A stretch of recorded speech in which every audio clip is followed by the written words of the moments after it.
여러분 중에 행성 솔라리스에 대한 책을 읽거나 영화를 보신 분들이 계신가요? 이는 지적 능력을 가진 바다 행성의 이야기로 영화에서 인간은 결국 이 바다와 친해지지 못했습니다. 만약 이와 같은 것이 SF 이외에도 존재하고 있다면 어떨까요? 표면 전체에 물로 뒤덮인 태양계 외행성이 존재하고 있다면 여러분 안녕하세요.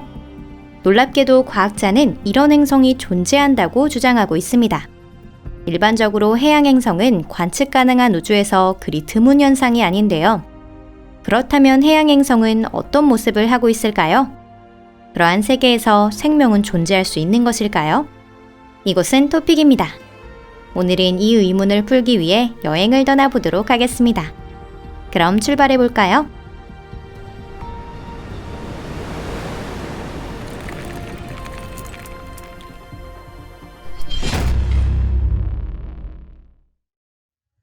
해양 행성이란? 해양 행성은 가설상 태양계 외행성으로 그 질량의 상당 부분이 물로 이루어져 있는 행성을 말합니다. 우주에서 온 사진을 보면 지구 대부분이 바다로 이루어진 것처럼 보이지만 사실상 물은 지구 질량의 불과 0.05%에 불과하죠. 하지만 해양 행성의 경우 이 비율이 25%에서 50% 정도로 훨씬 높아집니다.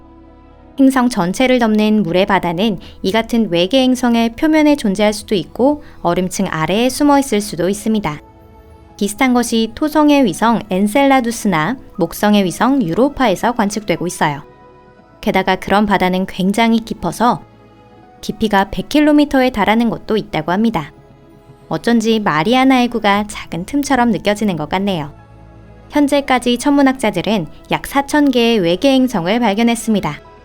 그 멀리 떨어진 세계를 연구하면서 우리 태양계가 다른 항성계와 다르다는 결론을 내게 되죠.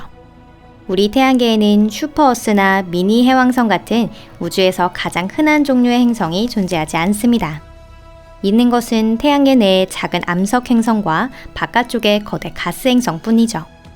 해양 행성은 아마 미니 해왕성에 속해 있을 확률이 높습니다. 행성의 반지름은 지구의 2배에서 4배의 크기인 반면 밀도는 매우 낮은데 이는 일반적인 거대 가스 행성의 특징입니다. 하지만 두꺼운 대기층 대신 많은 양의 물로 인해 밀도가 낮게 유지될 가능성도 충분히 있어요.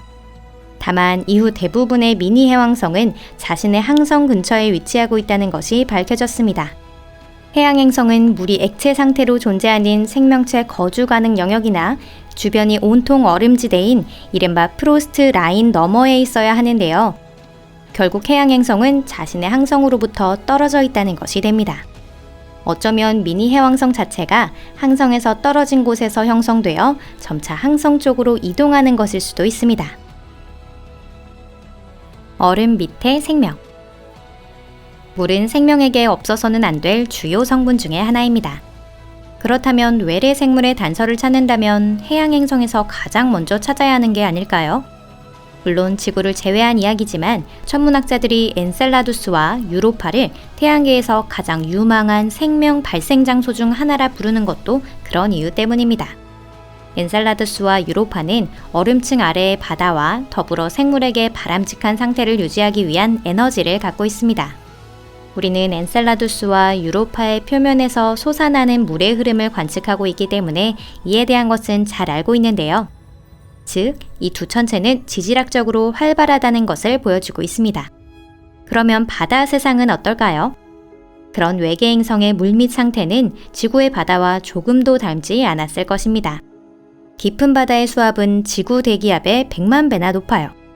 이 때문에 해저의 물은 압축되어 지구 과학자들이 실험실에서만 얻을 수 있는 특이한 얼음층으로 변하죠.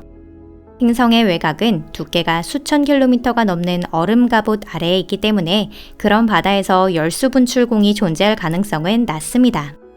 지구에서는 열수 분출공 주위로 햇빛을 필요로 하지 않는 기묘한 생물군이 형성되지만 이 역시 너무 깊은 곳이라면 불가능해요. 그 밖에 대륙이 존재하지 않는 것 역시 행성의 온도에 영향을 미칩니다. 지구의 암석은 탄산가스의 순환에 중요한 역할을 하고 있는데요. 기온이 상승하면 암석의 대기 중의 탄산가스를 제거하지만 기온이 떨어지면 이 반응이 둔화됩니다. 육지가 없는 행성에서는 이런 조절 시스템이 없기 때문에 기온은 무질서하게 높아지거나 낮아지는 등 급격히 변동하죠. 하지만 그래도 기후가 온화한 곳이 아직 남아있을 수 있습니다. 해양 행성에서 생물이 쾌적하게 느끼는 유일한 장소는 바로 그러한 온난한 곳의 표면에 존재하는 얇은 모래지대입니다. 이 생물이 성장하기 위해서는 물과 두꺼운 얼음층 아래에 잠들어 있는 행성 외곽층의 광물이 필요한데요. 운 좋게 운석 낙하로 인해 소량의 광물이 흘러들어갈 수도 있습니다. 다시 말해 해양 행성의 생물에게도 아주 드물지만 기회는 있다는 뜻이죠. 해양 행성에서는 제대로 된 문명이 발달할 수 있을까요? 인간 자연 정복의 첫걸음은 불의 이용이었는데, 하지만 해양 행성의 주민들은 다른 방법을 찾아야 할 필요가 있겠네요. 행성 솔라리스를 찾아서. 불행히도 해양 행성은 아직 이론상으로만 존재하는 전체입니다.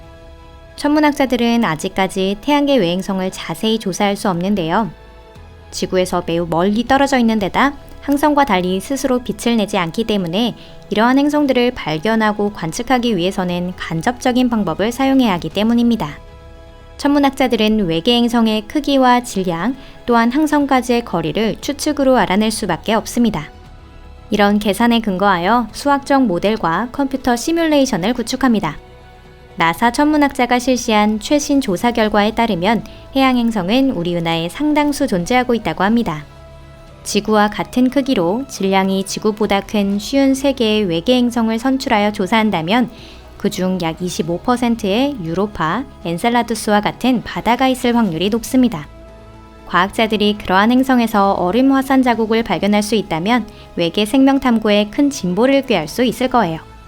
모든 희망은 세계를 더 깊이 탐구할 수 있는 제임스 웨브 등 앞으로 나올 신기술에 달려 있습니다. 발견 가능성. 해양 행성의 존재는 아직 확인되지 않았지만 이미 그 후보가 몇 개 있습니다. 아마 그중 가장 잘 알려져 있는 것이 태양계 외행성 GJ1214b일 거예요. 지구로부터의 거리는 겨우 48광년입니다. 이 행성의 질량은 지구의 약 6배이고 크기는 약 3배예요. 행성이 플라즈마 형태의 물로 가득 찬 바다로 덮여 있을 가능성이 충분히 있답니다. GJ1214b는 자신의 항성에 너무 가까운 나머지 행성의 기온이 높고 바닷물은 플라즈마 상태입니다. 해양 행성의 또 다른 후보는 케플러 22b인데요. 이 외계 행성은 항성의 생명체 거주 가능 영역에서 발견된 첫 번째 행성입니다. 케플러 22b는 슈퍼어스로 분류되는데요. 이 행성의 크기는 지구의 약 2.4배입니다. 현재까지 이 행성의 구조에 대해서는 거의 알려진 것이 없지만 그 구조가 지구와 비슷할 가능성이 낮다는 것만은 분명해요. 아마 이 행성은 두꺼운 가스나 액체층으로 덮여 있을 확률이 높답니다. 해양 행성의 후보는 이외에도 또 있습니다. 항성 트라피스트 1 주위를 지구와 비슷한 외계 행성이 7개나 돌고 있어요. 그중 3개가 생명체 거주 가능 영역에 있습니다. 이 3개는 모두 밀도가 상당히 낮은데 이는 대량의 물이 존재할 가능성을 보여주고 있다네요. 따라서 트라피스트 1 주변으로 해양 행성이 존재할 가능성은 충분히 있답니다. 오늘 영상은 여기까지입니다. 끝까지 시청해주셔서 감사합니다. 앞으로도 과학자들이 물로 가득 찬 신비한 세계를 더 탐구할 수 있도록 그에 걸맞은 과학기술이 개발되길 바랍니다. 개인적으로는 행성 솔라리스와 비슷한 행성은 없었으면 좋겠어요. 그럼 다음 영상에서 뵙겠습니다. 또 가까운 시일 내에 만나기를 기대할게요. 그럼 안녕히 계세요.